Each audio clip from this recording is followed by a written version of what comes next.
Anyway, we got apparently there's an implosion taking place inside of the Daily Wire. I don't know the veracity of these claims, but turns out they're hiring a bankruptcy attorney and also laying off 25% of their staff. Obviously, we're going to be talking about that today because it's not just drama, it's also the news. And it's the perfect intersection of drama and news. This is something that your boy has been talking about for quite a bit, as a matter of fact. You guys know this already. I've been talking about right-wing commentary and where right-wing commentary has moved in the world of enshittification for quite a bit. This is actually a decent segue into that side of the planet as well.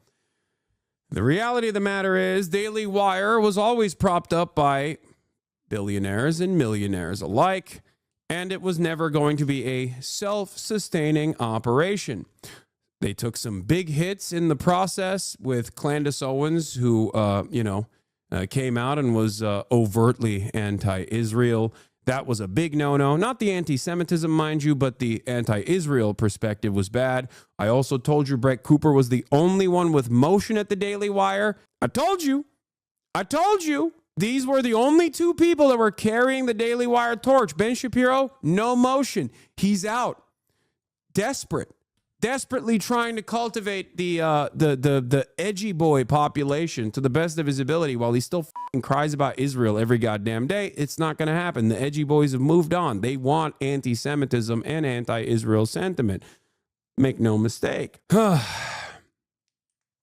It's kind of interesting that we have arrived at this situation. On the other side, of course, you have the Asmongoldian rise. Obviously, that is seemingly what people want. People want someone to people want someone that resembles them to look over a Donald Trump video and just go, yeah, based. Don't make me tap that sign again. I told you this. I told you this for months. I told you this. What if ever? And here is the proof in the pudding. Let's take a look at Ben Shapiro's videos. Oh my God. Barely cracking. Derek Chauvin, 19,000 views. 19,000 views. Derek Chauvin's trial was nothing short of mob rule. He is so desperately trying to bring back the edgy boys because he knows this is what they want. This is what the audience demands. He's like, well, you see, I actually want to make sure. I actually want to make sure that, everybody understands that I am a racist indeed. Meanwhile, let's take a look at Asmongold's numbers real quick. Once again, Asmongold's numbers. Asmongold TV at only 3.5 million subscribers is pumping out content. Our government is R-worded. 980,000 views. Okay? He's actually made a pivot back to gaming in a little bit more gaming pivot recently. Trump just can't stop 835,000 views. You cannot deny the analytics here, okay? Because obviously in the field of slop in general, there is no qualitative assessment, only quantitative ones, okay? Understand that this is what the market demands. The market wants a sweaty dude, okay, that resembles the market itself. They don't want a clean-cut Ben Shapiro to take this smarmy, entitled, educated, elitist attitude. They want Asmongold. They've spoken, okay? They have spoken yet again. Meanwhile, of course, Brett Cooper is popping off spectacularly in ways that I could never even imagine for myself. As you can see, videos of hers getting 1 million views, 700,000 views, 400,000 views. Can Boob Save the Planet? 400,000 views. She's cooking. She's cooking big time. And I said this. I said that she was cooking already. When she was at the Daily Wire, I repeatedly told you she was the only one with motion at the Daily Wire alongside Candace Owens. No glaze, you call. And now, lo and behold, the right-wing media ecosystem is unironically crippling under the load-bearing weight that the Trump administration's success has cultivated for them. Too many options. Too much success. They're suffering from their success, and the only ones who actually can move in this volatile, fluid marketplace is Brett Cooper and Candace Owens and people that can come across as younger or come across as more personable than the likes of Ben Shapiro, who still represents a Fox News adjacent point of commentary. This is it. This is the problem. This is something that Benny Boy will never be able to achieve unless he decides to start talking about, titties in video games or whatever the culture warriors care about now. People abandoned intellectualism, and now also they abandoned fake intellectualism. No more nerds. Exactly. Same with Jordan Peterson.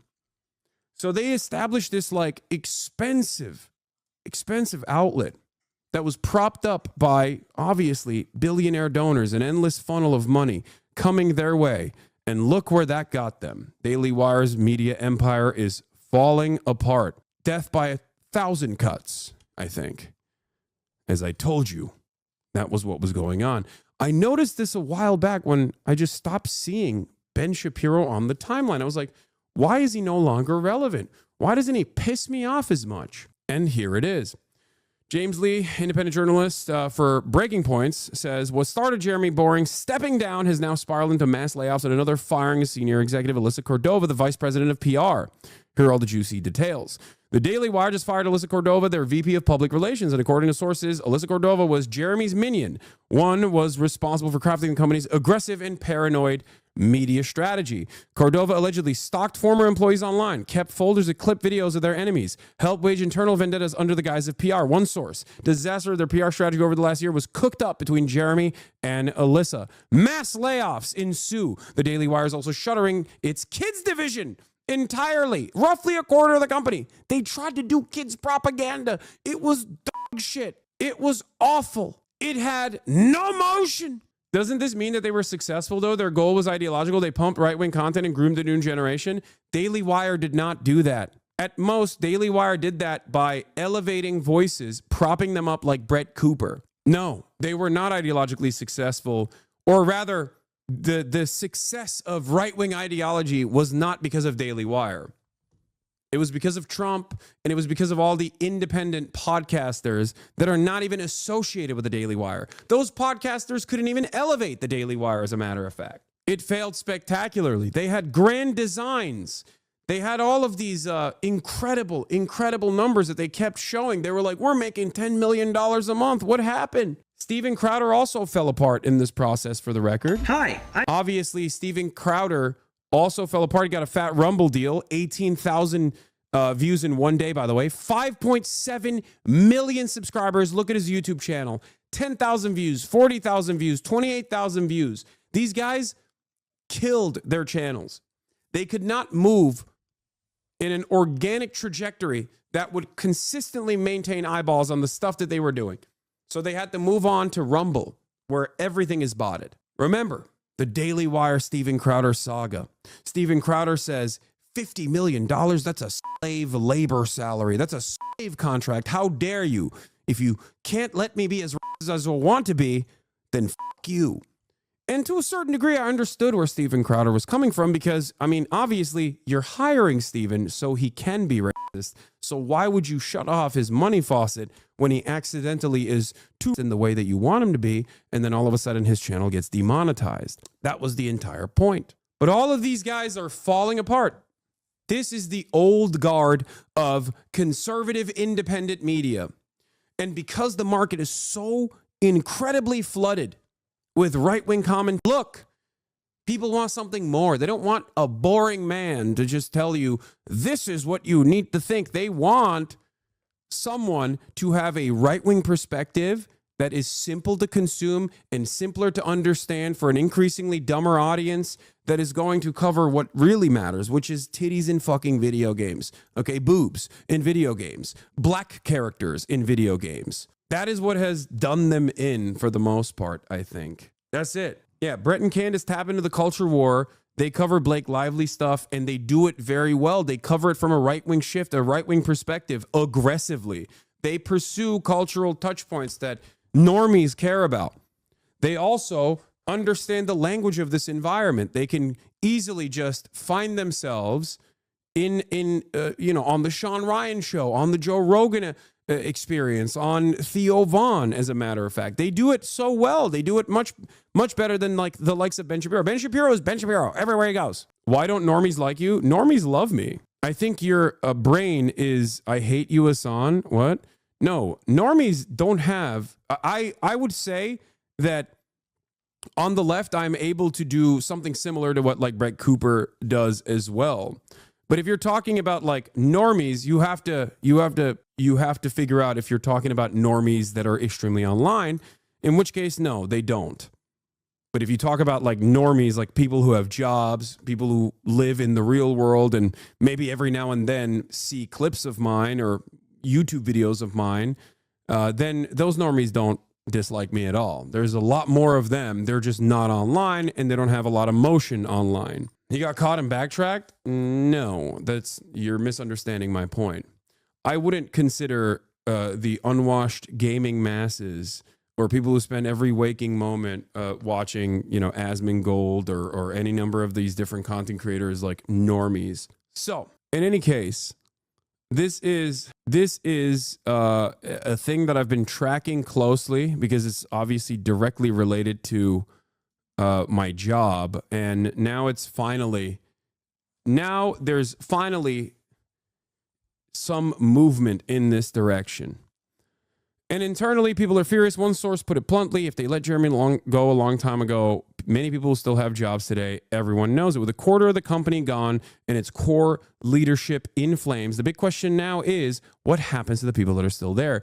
Can Matt Walsh, Michael J. Knowles, and the rest stay insulated from the chaos? Or is it just the beginning of more turmoil to come? And that's precisely where it is. So if I were to segment all of the many different ways that this entire franchise fell apart, I would start by saying it was always destined to fall apart. It was never a self-sustaining operation. It was entirely too costly, and therefore it demanded a faucet of money from millionaire, billionaire donors who value the propaganda that this represents. Now that Trump's in power, maybe there's not as much interest in dumping boatloads of cash in their direction. That's one part of this.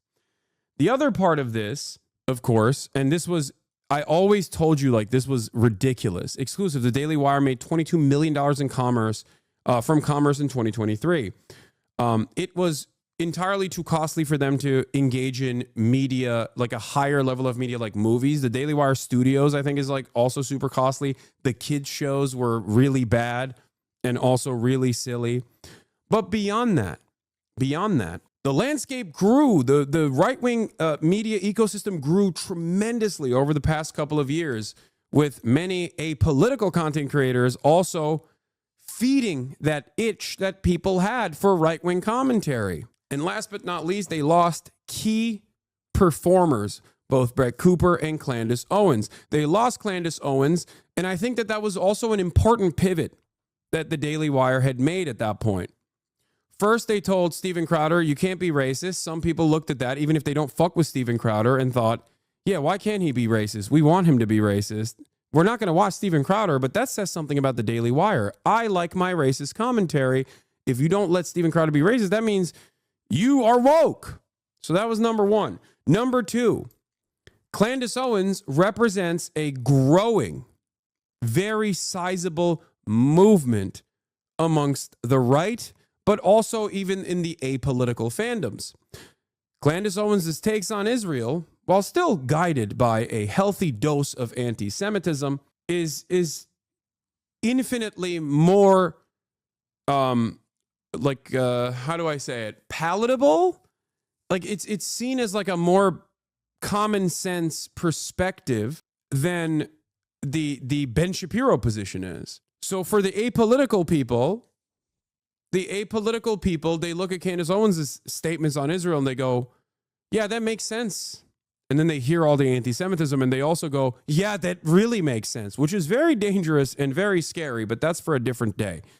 As a matter of fact, it's something that I talk about quite frequently, but for the sake of this argument, for the sake of this conversation, Candace Owens is seen as a more truthful orator than the Daily Wire is, for not just her anti-Semitism, which is also a measure of truthfulness in the eyes of the audience that wants this kind of content. Okay, not to say it is truthful, but also for the fact that she is overtly and openly anti-Israel. So when they lost that, they lost another group of people that were like, what the fuck? What do you? Okay, so you guys are just like, you guys just love Israel more than you love anything else, it seems. So while the neoliberal aesthetics within the Democratic Party has fallen out of favor, so has the neocon aesthetics fallen out of favor on the right. That was Trump 1 and also Trump 2, ironically enough. So for people who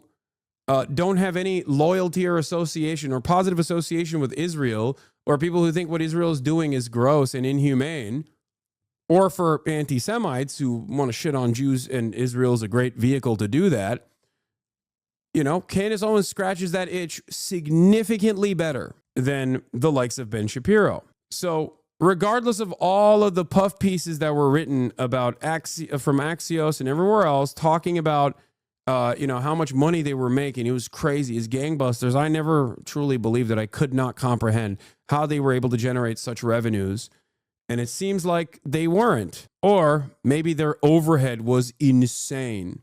Yeah, Charlie Kirk himself found new light in TikTok. Charlie Kirk moved to TikTok and blew up over there. Charlie Kirk on YouTube, garbage. Charlie Kirk's YouTube channel analytics are garbage. Think about that, guys. My channel is infinitely smaller. I am a Twitch streamer predominantly. First and foremost, I'm a Twitch streamer. And you look at my analytics, and it hasn't been great this past week, let's be real.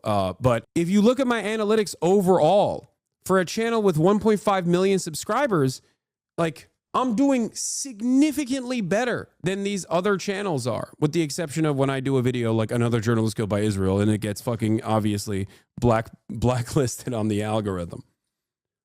So that's crazy.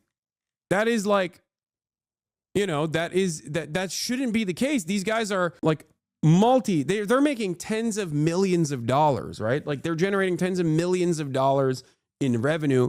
I should not, especially with like no IP restrictions whatsoever on my content, like I should not be getting these numbers that are better overall on average than the numbers that like the Daily Wire is getting. And yet that is where we are, interestingly enough. So too much overhead, too costly of an endeavor with not enough ad revenue. There was this too. Murdoch shops for podcasts. Yeah, that's different. That's a separate story. Hold on. Austin, do you want food? I mean, you had a bagel earlier, but I don't know.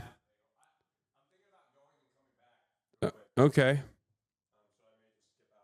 I'll just get you some leb ass food if you want. Yeah. Here, just orders. Oh wait, hold on. I'm gonna order something for my mama. I mean, you can come on at this point if you want. I've changed. What do you mean? No, I just put my shirt back on because it's cold. We were wearing the same outfit. I wanted to show it off. Oh yeah, we can do that when you come in. I mean, I'm ready whenever you're ready to have fun. Yeah, I mean, this is my fun. This is how I have fun. Yeah, Austin is saying I'm ready to come in whenever you want to have fun, and I'm telling him this is how I have fun. Okay. We could cover. There's a plane story we could cover too. Okay, I like that. That's your understanding of fun. That's what you consider to be fun. Okay. All right. Well, yeah. I'm gonna get this for my mom as well, and then here, whatever you want. Yeah, we got couples fits. Yeah. In any case, I feel like PragerU is owned by the Daily Wire. I'm pretty sure at this point.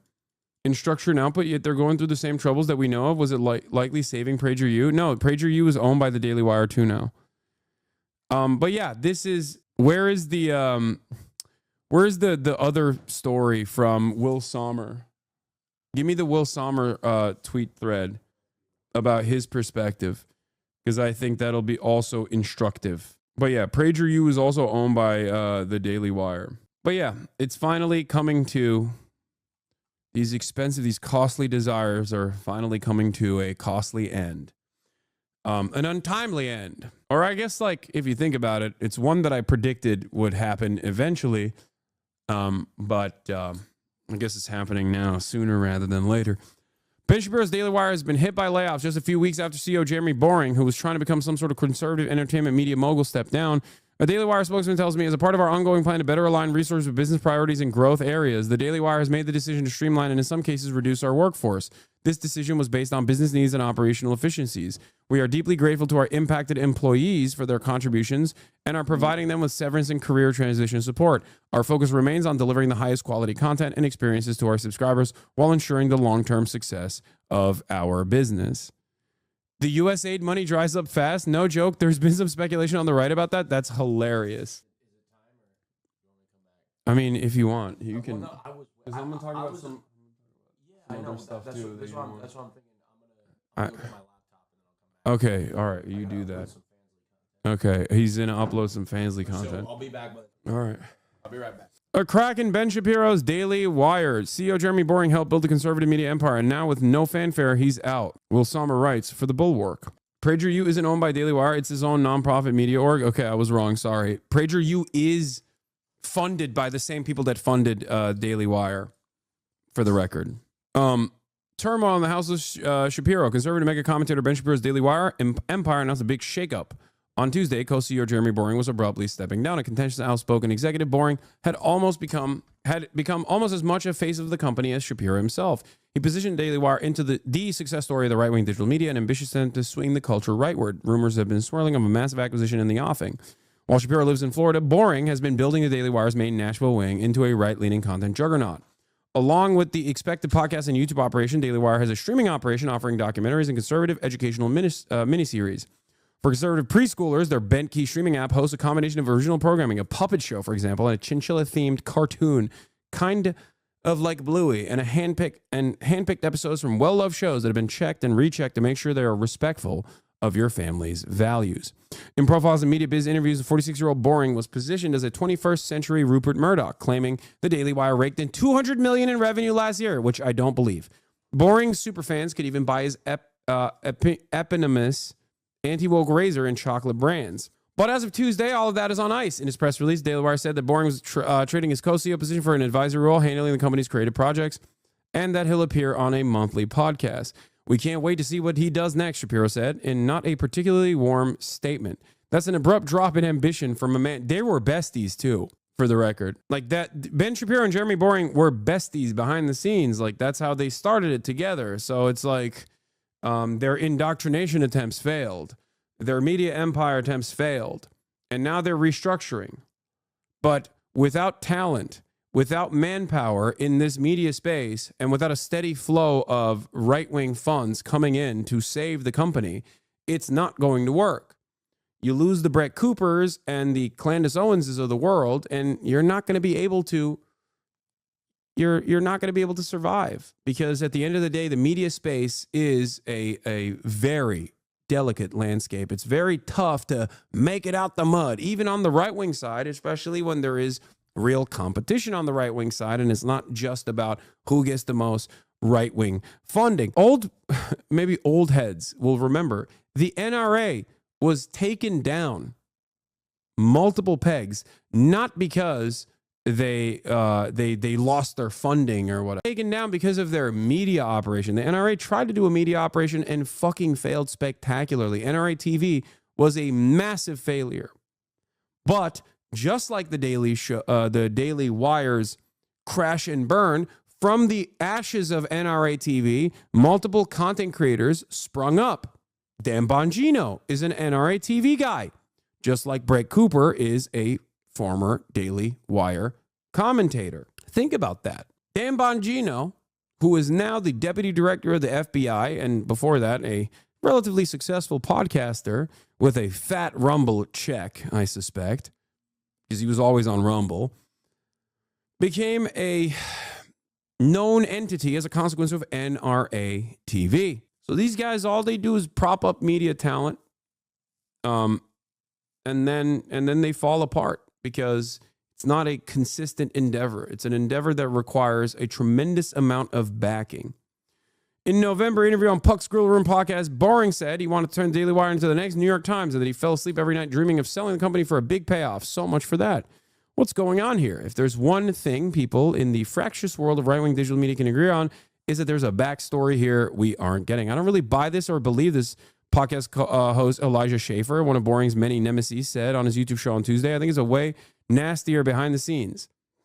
Yeah, I also believe that, even though the person that's being quoted here is also a notorious figure in the right-wing spaces. How do they fail so much with ads? Ginormous overhead. Impossible to compete. I'm sorry, guys. If your overall output is all but a fraction of a dude who doesn't change his t-shirt for months and has a dead rat as an alarm clock with like tens of millions of dollars of funding, if you can't touch a fraction of a dude who has a fucking blood wall in his house, then you're cooked. How can you compete against that? His overhead is nothing. It's literally just the dusty ass PC. That's it. And he's like not even 10xing, 100xing Daily Wire's media properties by just playing a bunch of Trump videos and going, yeah, based. You can't be in that marketplace. You can't. You're cooked. As we should make one of those comical swimming pools full of gold like in those cartoons, not like he spends the money he makes. Exactly. Despite what counts as successes, Daily Wire host Matt Walsh's Am I Racist was the top grossing documentary of 2024. The company's been bleeding talent. Owens has, despite her extreme views, built a larger platform for herself since leaving the company. Back at the Daily Wire headquarters, campaigns like the new effort to convince Trump to pardon Derek Chauvin, the Minneapolis cop convicted of murdering George Floyd, have landed with comparative thuds. Right-wing commentator Jason Whitlock, for example, pointed out that pardoning Chauvin would be a deranged move for the first days of the Trump administration. Jason Whitlock is calling you out, dude. That's crazy. One particularly frothy, drama-filled debacle in the last months of Boring CEO-ship centered on Brett Cooper, a Daily Wire YouTuber podcaster who comes off like a younger female version of Shapiro, as I've always called her, Femme Shapiro. No one gives me credit for it. Last fall, as rumors circulated online that Boring and Cooper were at odds. Cooper's on-camera role was increasingly filled by her friend and producer, a woman named Reagan Conrad, prompting speculation that Boring was using her to replace Cooper. When Cooper finally quit the Daily Wire in December, Conrad was indeed slotted into the now vacant host role. Under Conrad, the show's views are down. Meanwhile, Cooper, like Owens before, is building her own channel on YouTube. In one particularly rough moment, Boring insisted in an online video that Conrad had not taken acting classes to seem more like Cooper. It's hurting my feelings a little bit that Brett hasn't done more to defend her friend, Boring said. Cooper celebrated Boring's exit herself on Tuesday, posting a smiling Jimmy Fallon gif on X. To be fair to Boring, the Daily Wire may be facing some broader media trends that were out of his control. The energy on the right-wing internet is headed in an increasingly radical Nick Fuentes-style direction. And Boring and his crew look dull by comparison. Yup.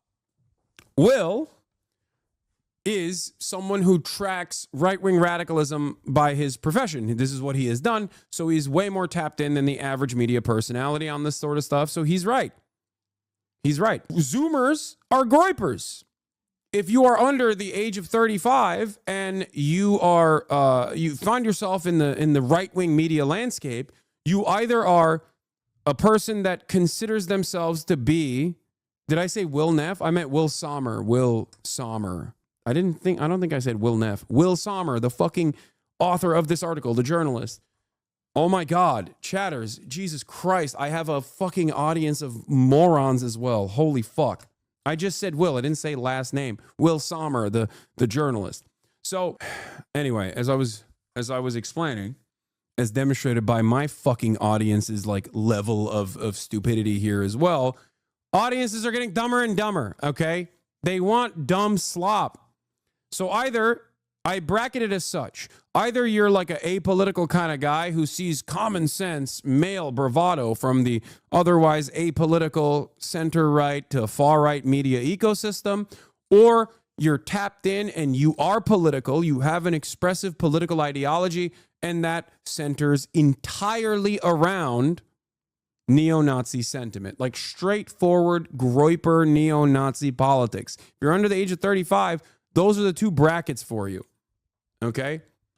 That's it. That is the only game in town. And Daily Wire does not fit any of those needs because they're far too nerdy and far too robotic, far too professional to broach the alpha dog apolitical space.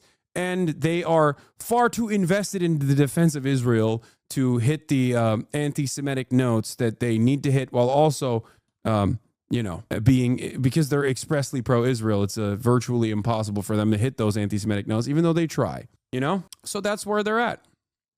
In this increasingly growing right-wing media landscape, which basically every content creator is like center-right to far-right, it's very hard for them to keep up with output that is infinitely more interesting to the average viewer. They got outgrouped. I mean, they also understand this. That's why they hired Candace Owens initially. They hired her because she's anti-Semitic, because she is a black face on white supremacist messaging. They wanted to have a black woman say the same things that you hear at a fucking Klans meet, okay? Which she did. She played that role very well. But the problem wasn't the anti-Semitism. The problem was post-October 7. Her anti-Semitism packaged with anti-Israel sentiment made it a major issue for Benny Boy, especially, and Jeremy Boring. These guys are major Zionists. They love Israel. It's interesting to think, because they knew Candace Owens was anti-Semitic. Ben Shapiro does not care about anti-Semitism. He has time and time again repeated this. He does not care about anti-Semitism at all.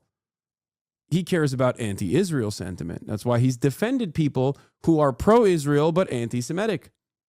In certain terms, too, like openly, not even a secret. This is not like a speculative matter at all. Ben Shapiro famously, as I like to pull that classic tweet off, has defended Ann Coulter's anti-Semitic statements and has famously said, Ann Coulter, regarding Jews, awful, definitely anti-Semitic. However, she's pro-Israel, so I will not be losing sleep over it. So just remember that. It was not Candace Owens were fired. It was her anti-Semitism partnered with her anti-Israel sentiment. That was the thing that got her the boot. From Daily Wire. Here it is. Ann Coulter tweets regarding Jews. Awful, nonsensical. Ann Coulter is also super pro-Israel and has always been so I won't lose sleep. Boring, who wears a key around his neck that reminds him of the Texas Theater where he puts on plays as a young man, is, like so many in right-wing media, James O'Keefe, a wannabe entertainer at heart. In 2023, he announced that the Daily Wire was undertaking a massive project of turning the fantasy series into a streaming show, which was initially set to premiere in 2024. Boring is credited as the series creator and director and also looks thrilled on on-set videos the Daily Wire has posted. That's the problem. This is the other issue. A lot of these guys couldn't cut it in Hollywood. They're failed theater kids. So when they're failed theater kids, they never let that go. And they always falsely assumed that they failed in Hollywood because Hollywood is too woke and not because their output is dog shit. That's the problem. That is the issue. So when they engage in these creative endeavors that have to be standalone projects, because at the end of the day, your political motivations are not going to be enough for you to sit through 2-hour fucking pieces of media, right? Especially in the age of shortening attention spans, it's just not going to happen. It's just not going to happen. You have to make good product. And if you don't make good product, then ultimately people won't watch it. There is not enough political motivation that will cause you to sit through 2 hours of slop. You can sit through an Asmongold video that's 25 minutes long, especially if he sings the right tune, right? But you're not gonna sit through a movie, okay? There are plenty of conservative directors. There are plenty of conservative or center-right actors in Hollywood. Hollywood is liberal, yes, but ultimately, they do have a conservative association, I would say. And they have some radical ones as well. But the reality of the matter is their product is better. That's it. But 2024 has come and gone. And so far, the first season of the Pendragon cycle still hasn't been released. Awkwardly, it's taken so long that Cooper, who plays a supporting role as a sort of Woodlands pagan character, has already left the company on what appears to be on bad terms. It's impossible to watch the show's production diaries on YouTube which feature months of filming in Hungary and Italy, actors performing elaborate real stunts over rampaging bulls and dozens of extras fighting in the marshes of Danube River, and not think this has been comically expensive. Certainly more than just filming another YouTube show with Ben Shapiro would have been. And that is where we are. Too much overhead, not enough output, can't outcompete with the moving market. And now their franchise is crumbling in front of our eyes.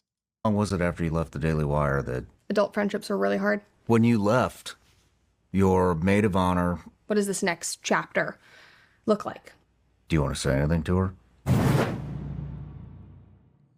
What was the final straw? I mean, almost nobody would give that up. Yeah. And start from scratch. And that's why I respect you so much. Mm-hmm. No, it was terrifying. I had to, Alex and I had a conversation. This was not this is a lot of thinking and praying and analyzing. And if I was in charge of the Daily Wire, I would have never let her go, dude. Are you kidding me? Remember how much I kept saying, even though her initial, fake, I'm actually authentically in my bedroom act was lame as hell.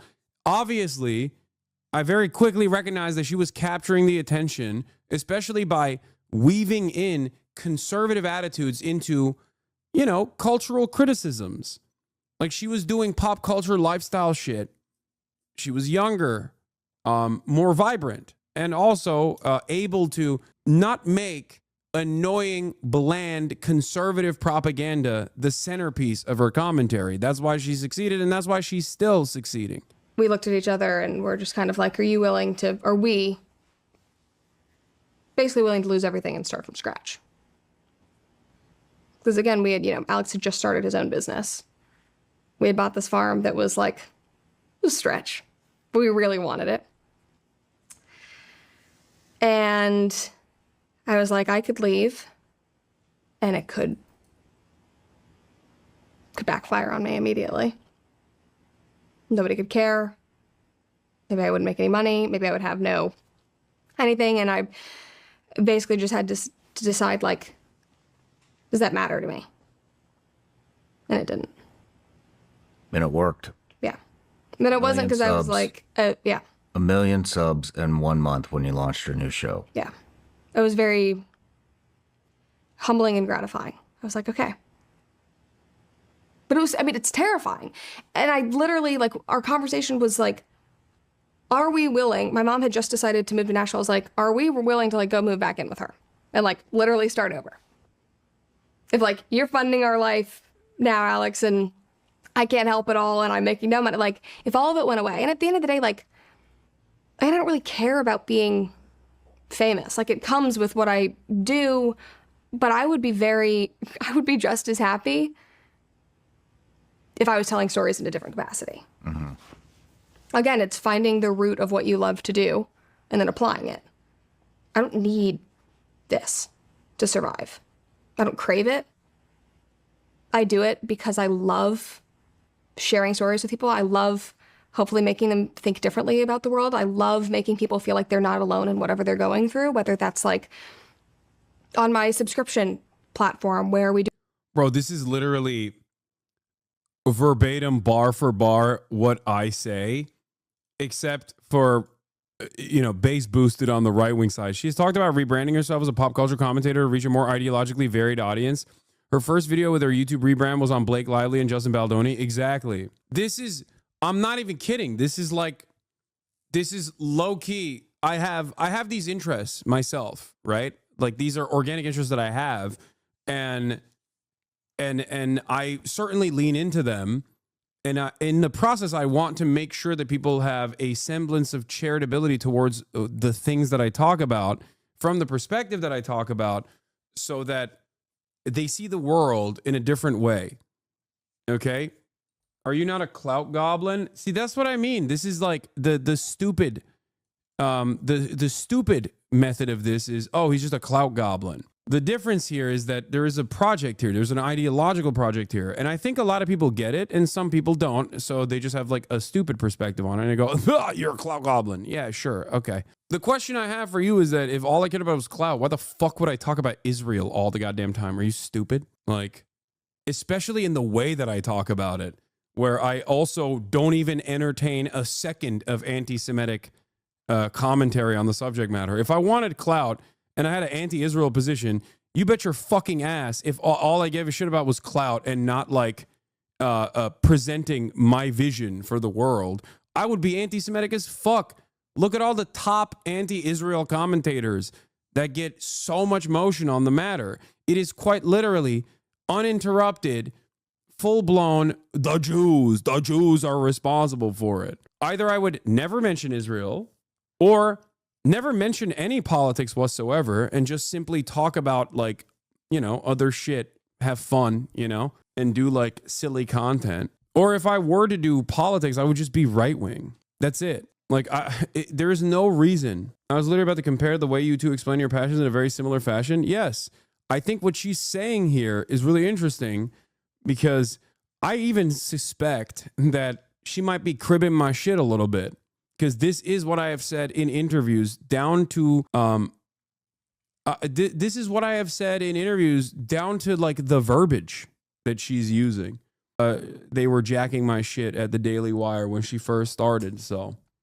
You know, you're so brave. I didn't say it because I'm fucking brave. I'm not, okay? I don't know why you guys have this, like, incredibly antagonistic relationship with anything I say. Like, no, I'm so brave, dude. Yeah. Yeah, that's what I meant. I said, me. I'm brave. That's not my point at all. Isn't she a far-right grifter? Why are we relating and watching this trash? No, I'm saying that, like, this is a person who wanted to make a media career for themselves. And I think that they found a venue in right-wing commentary, but they are also very aware of other content creators in the space and have been able to pick up on like whatever is successful in that. I've been trying to do this, but obviously as a leftist and right-wing commentators are dominating these spaces. Yeah, absolutely. Absolutely. Watched Adolescents in the studio this morning. Both were amazing. Thanks for recommending them. Yeah. Especially in like female-centered spaces too, as Taylor Lorenz reported on, there's a lot of pop culture commentary that is like expressly right-wing. It's really interesting. It's not just the male-dominated space on the independent side of online news and online commentary that's like super right-wing, where your expectation from a fitness content creator is that they're going to say some suspicious shit. I think even like T channels and drama channels also participate in this, and they have like a predominantly female audience. Anne sana tavuk aldım bir de yine köfte. Yeah. Do our Dear Brett series, and I'm able to talk to people. Like I had a girl last week, you know, talk to me about, you know, she has a grandfather with dementia who is, you know, forgetting who she is and has gotten violent and is like, how do you? Okay, I'm going to skip the rest. Reagan, is that her name? Took over the comments section. How did that feel? Friendships are hard. Are you guys still friends? I would say so.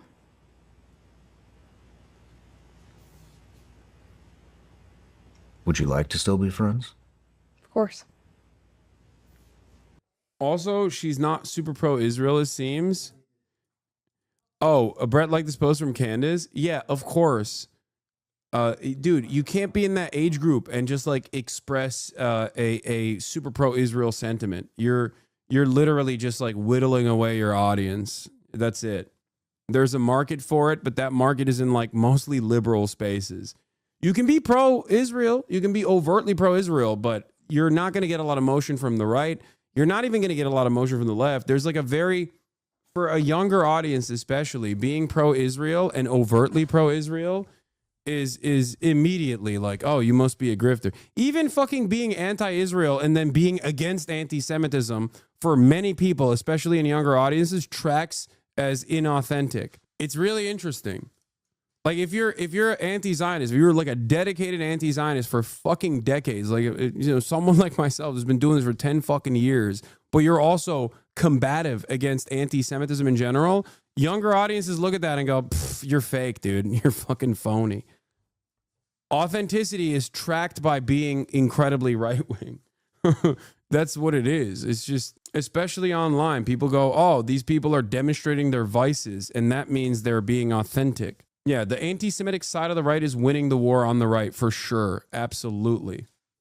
Not trying to glaze, but I will say your commentary has had a super significant influence on me and the people in my life. My super right-wing father, my family's Jewish, but he is not, recently told me he now supports Palestinian emancipation after I brought up some points from you, Noah, and my own research. Thanks for all you do. Free Palestine. Yeah. There's no metric for there's no metric for authenticity if you are empathetic. If you're empathetic, that means you're not fucking real. You know what I mean? You're fake. You're phony. No one is really empathetic. You're fucking making that shit up. And I think it's because a lot of people only duke it out online, if that makes sense. Like if all of your experiences are shaped by, if all of your interpersonal relationships by online back and forth, then yeah, that's very different than how you would operate in the real world. And therefore, because that's most of our social development now, especially in the post-COVID world, unfortunately, people think like being an empathetic human being and caring for others is fake. You're virtue signaling. Whereas vice signaling, on the other hand, is a true metric for authenticity. That's it. Being a bad person, like openly being a bad person, unironically is seen as a unironically seen as like being a real one, you know? And that's why there's people that like aren't even all that invested in being a right-wing ideologue that can simply present themselves as such as Mingold, okay? And of course, their output is all that matters if they're a content creator, as I've said time and time again, and are able to embrace larger and larger audiences as a consequence of that by vice signaling, by saying what is expected of them, by giving the audience exactly what they demand. And there are moments of honesty, okay? There are moments of honesty in that process where, like, Asman will sometimes be like, yeah, I don't care about this. I'm just saying it, you know? Or, yeah, I'm saying it because it's popular. What are you going to do about it? And it's, that's what it is. That's that straight up. Like, Trump kind of tapped into this too. Trump tapped into this. He is honestly dishonest.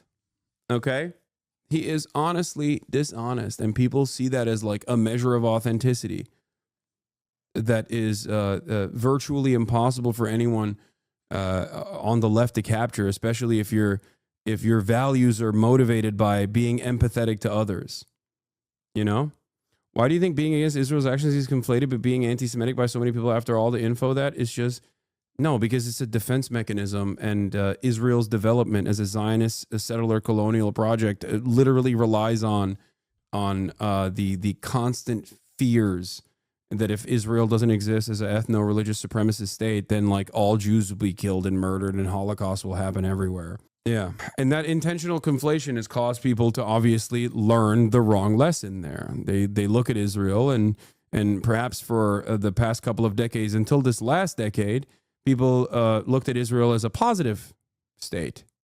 People associated Israel with positive values, right? With the endless faucet of pro-Israel propaganda coming from mainstream news, while never really seeing what Israel was truly doing to the Palestinian population. Most people were like, yeah, Israel's good. And if you hate Israel, you're anti-Semitic. That makes sense to me. But now that people are understanding that Israel is not good at all, okay, and indefensible, utterly indefensible, and that association is now a negative one. And I have not been able to explain this to a lot of people that are not anti-Semitic but are super pro-Israel. They just don't understand that at all. They like, it doesn't track. There's too much social conditioning and too much time that they've invested into believing that like this is a good conflation and not a negative one. And it's interesting. I know that it